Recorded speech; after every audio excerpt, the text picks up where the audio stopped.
বাণীপীঠ শিক্ষাঙ্গনের উপস্থাপনায় আরও একটি গুরুত্বপূর্ণ সাজেশনের ক্লাসে স্বাগত জানাচ্ছি সকল ছাত্রছাত্রীকে। আমি রিনি সেনগুপ্ত। আজকের ক্লাসটা মূলত ক্যালকাটা ইউনিভার্সিটির আন্ডারে যারা পড়ছো থার্ড সেমিস্টারের স্টুডেন্ট, যাদের মাইনর পেপারে বাংলা রয়েছে, অর্থাৎ মাইনর বাংলা থার্ড সেমিস্টার, তাদের জন্য প্রযোজ্য হতে চলেছে।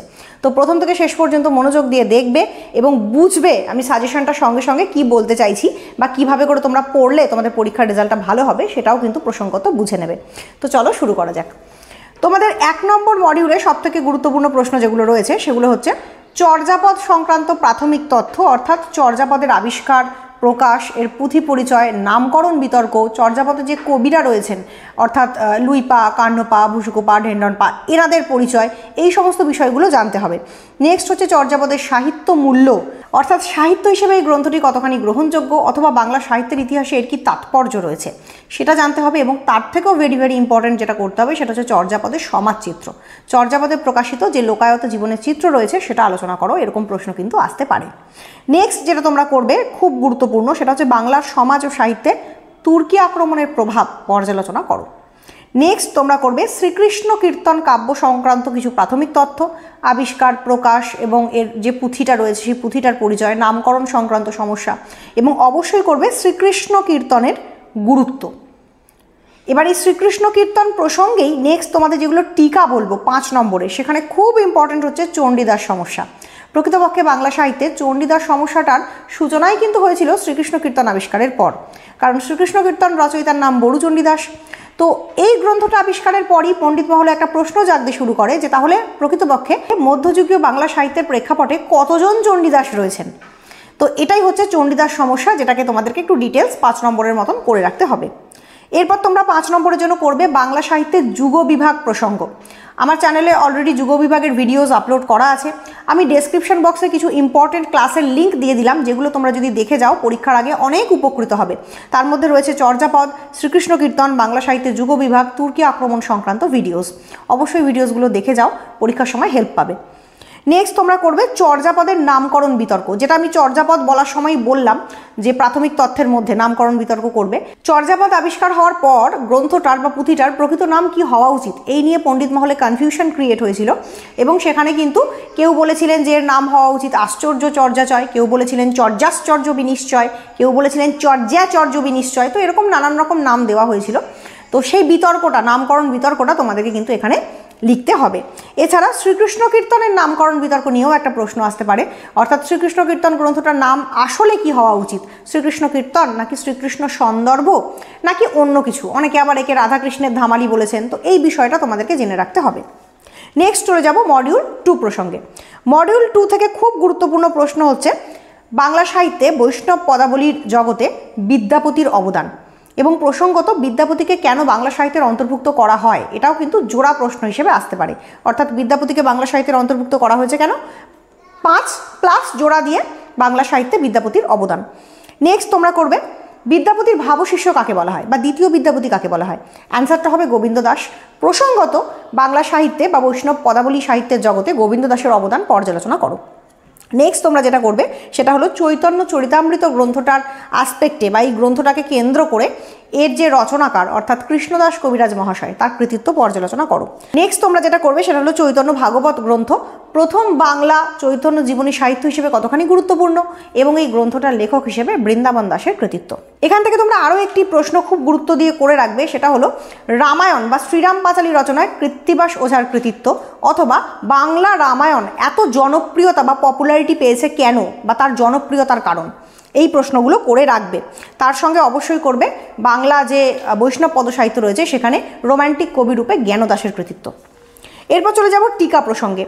প্রসঙ্গত বলে রাখি, আমি এই যে সাজেশনসগুলো দিচ্ছি বা এই যে আমার ভিডিওস আছে চ্যানেলে দেখতে বলছি, এখানে প্রত্যেকটা জায়গাতেই দেখবে আমি কিন্তু কনসেপ্ট ক্লিয়ারের ওপর গুরুত্ব দিচ্ছি, অর্থাৎ বিষয় বোঝানোর ওপর গুরুত্ব দিচ্ছি।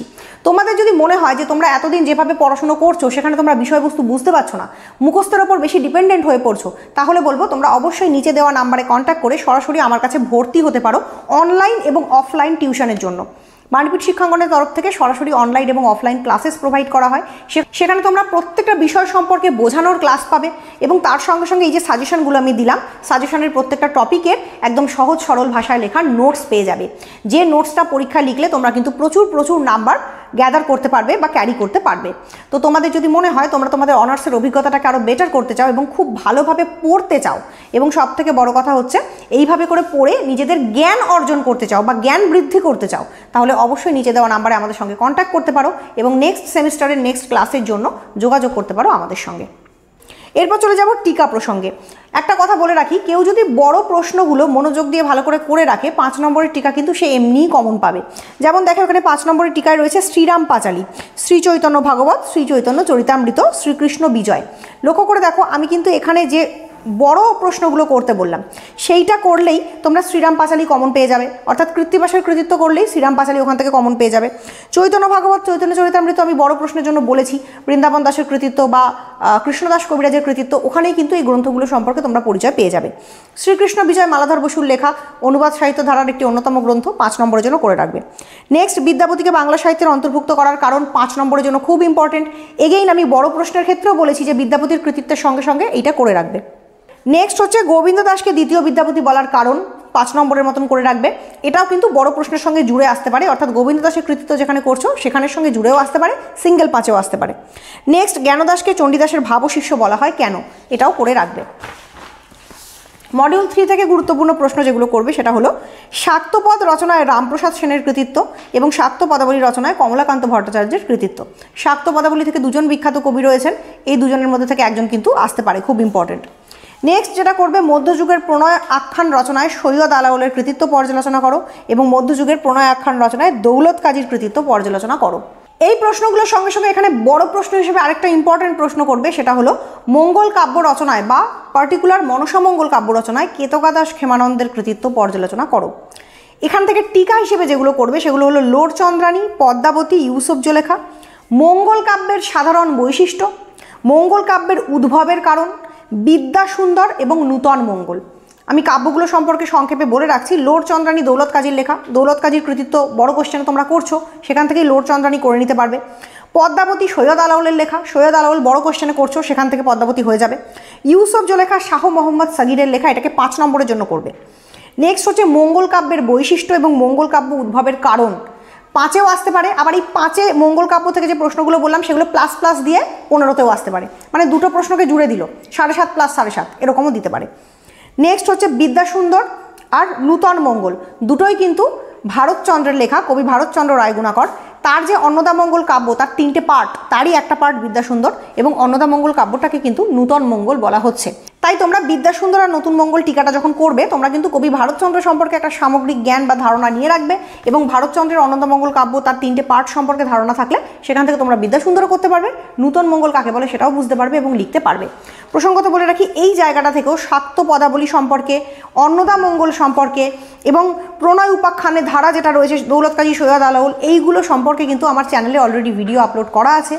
ডেসক্রিপশন বক্সে আমি সমস্ত ভিডিওসগুলোর লিঙ্ক দিয়ে দিলাম। তোমরা পরীক্ষার আগে যদি মনোযোগ দিয়ে এই ভিডিওগুলো দেখে যাও এবং বুঝে যাও, তোমরা যদি কোনো কোশ্চেন সেখানে আনকমনও পাও বা তোমাদের যদি কিছু মুখস্থ নাও থাকে, তোমরা নিজেদের ধারণা থেকে লিখতে পারবে।